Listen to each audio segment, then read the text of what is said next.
Stark Raving Maddie. Stark Raving Maddie. This is an Irish drinking song. Dated back when I was in Santa Cruz, so this is a little bit miscategorized, but it's okay. So this one requires your arm to go like that. I didn't write this. I wrote some of it. I wrote about half of it. And then some of the wording comes from that guy that I told you I left him at his house when I was, I went to check on those internet girls and I never went back for my friends. Kind of like hoes before bros on that one. But he's very good at a turn of phrase, and he came up with the title. He was in that little band that we had. And he's got some clever little phrases. So he came up with some of this, and then I think I rounded it out. And he definitely came up with the chorus too, and the melody. He's a rowdy, rotten laddie. They call Stark Raven Maddie. The last time that I saw him, he was rolling away in a paddy wagon. They arrested him outside the pub for being an alcoholic. Beat him in the head with a billy club cause he kicked them in the bollocks. With a brick-like head and a heart of gold, fists of lead and a whiskey soul. He's the best of the worst of the lads I know. He's Stark Raving Maddie, yo. And we drink, drink, drink, and we fight, fight, fight. Sleep all day cause we're up all night. And we never get away cause we're none too bright. We don't mind and that's alright. Ding, ding, ding, ding, ding, ding, ding, ding, ding, ding, ding, ding. I remember his last Dewey, leaving Seacoast Brewery. Heading for the harbor bridge, he parked his rig among the fishes. To celebrate St. Paddy's Day, we snuck him in some liquor. They added 6 months to his stay, but he said that night sure went quicker. And then the chorus. And then the second verse, or third verse now. Helena Hambasque stole poor Maddie's heart away. I remember the night she caught his eye, standing there on her wooden leg. Her turkeys were perky and biscuits round. Her hair a shade of summer. The only eye she had was brown. She didn't even leave her number. But like all good things, they must end. Maddie joined the force as a policeman. So just in case I'm ever stopped by the biggest Irish cop you'll ever see, I keep a bottle of whiskey beneath my seat. Cause we'll drink, drink, drink, and we fight, fight, fight. Sleep all day cause we're up all night, and we never get away cause we're not too dry.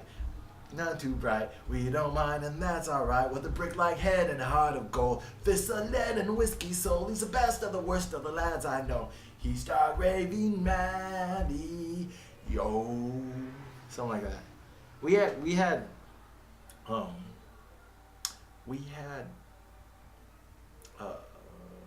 plans on becoming a rowdy Irish drinking band for a minute. We had a couple decent songs. We didn't practice, you know. We were young and everyone had their own life. A couple of us were really good musicians.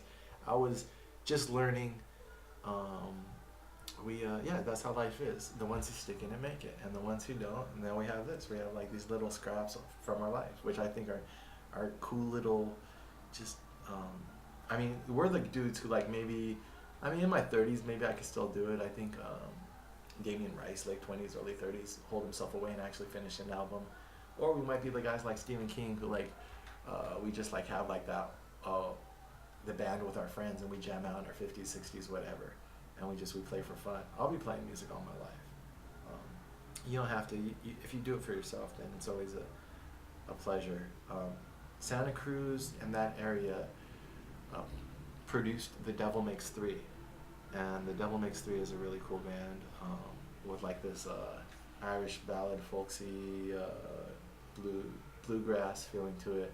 And then one of those startup guys in San Francisco has a bluegrass festival they put on every year in Golden Gate Park. So there's this culture there that I think Santa Cruz helped foster as well. That like we knew that in this area there's like this type of music. It's like we didn't, like the guys I hung around with, they didn't really like radio stuff either, so we were looking for other traditions and a bunch of white guys, so like there are other, I'm sure, like Irish type influences, folk influences, stuff like that. So yeah, and I really like these phrases. Um, so he came up with that whole thing. He's a rowdy, rotten lad. He's called Stark Raving Maddie. The last time that I saw him, he was rolling away in a paddy wagon. And then what I noticed is like he's putting like these little phrases in each verse. So arrested him outside the pub for being an alcoholic, beat him in the head with a billy club. Like just these little like just billy club is like a signature for like a type of time period or a type of kicked him in the bollocks. Just like one word characterizes the whole like flavor of the song, and so every chorus has something like that. And then I just love the turn of phrases. You know, brick like head and a heart of gold, fists of lead and a whiskey soul, best of the worst of the lads I know. He start raving Maddie, yo. And like it sounds like an Irish chick. It's like ding ding ling ding ling, and that's how you play it. Ding ding ling ding ling ding ling ding ling ding ling. And we drink, drink, drink, and we fight, fight, fight. Sleep all day because we're up all night, and we never get. I could just like imagine like the Pogues or like was it Dropkick Murphys like playing it. You need a lot more production, you know. Pogues is a good one. Christy Moore, you know, some just really good like folksy ballads, Fairy Tale of New York type shit. I remember, and then I came up with these other verses. I remember because he only had that. He had the first couple, he had the chorus and a couple verses, and then I found the scratch somewhere, and then I was like, all right, might as well finish this guy. So I got so I probably wrote this. I don't think I wrote this. Maybe I wrote this after I got DUI. So this is probably finished it afterwards. Seacoast Brewery is a place in Santa Cruz. Heading for the Harbor Bridge, you parked his rig among the fishes. So you could just tell there's a lot of idiocy going on, drunk driving in my youth. Celebrate St. Paddy's Day, we snuck him in some liquor. So there's this farm, there's this outdoor prison where like people like, I guess it's a farm. It's like, I don't think it's a farm, but like, I never went. I have friends who went. The guy who wrote this went. He got DUIs. He got 2 or 3. He got enough to not have a license anymore. He has an issue with alcohol. That probably goes to his family stuff. But we didn't sneak him in some liquor, but I thought it was funny because he did go to the farm. Someone snuck him in some liquor. I think he had liquor while he was there. He had experiences, but he's the type of dude who went to jail for a little bit for some stuff. Good guy though, very, very talented, has so many skills, knows how to weld, knows how to sail, knows how to cook, knows how to, you know, people in your life, is like, what is your obligation to your friends in your life?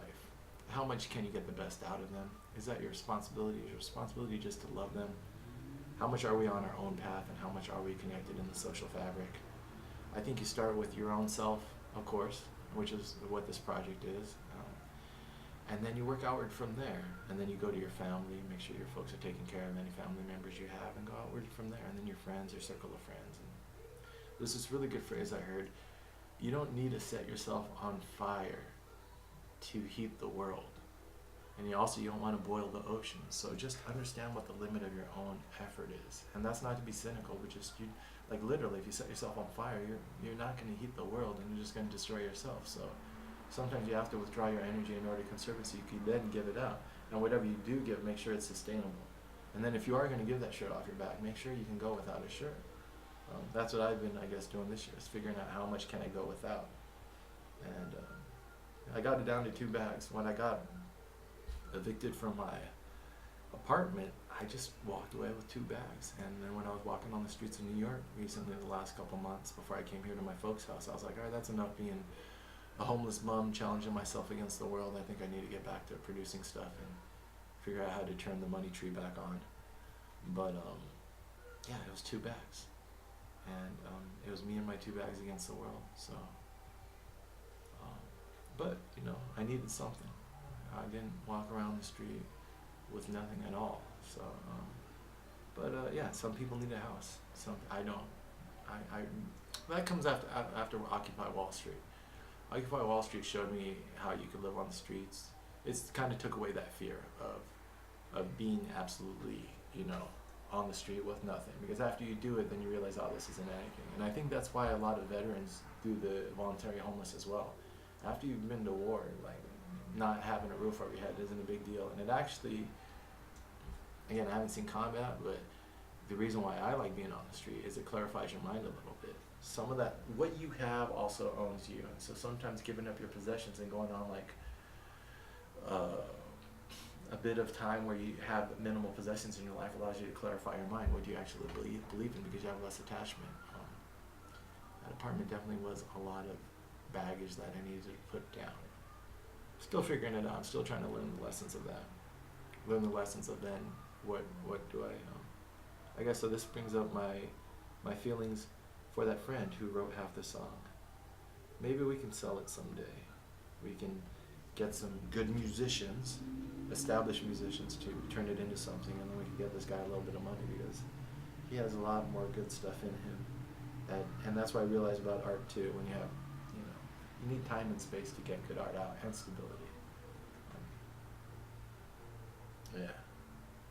But again, if it makes you smile and it makes you happy, then it served its cause. And I really like singing this guy.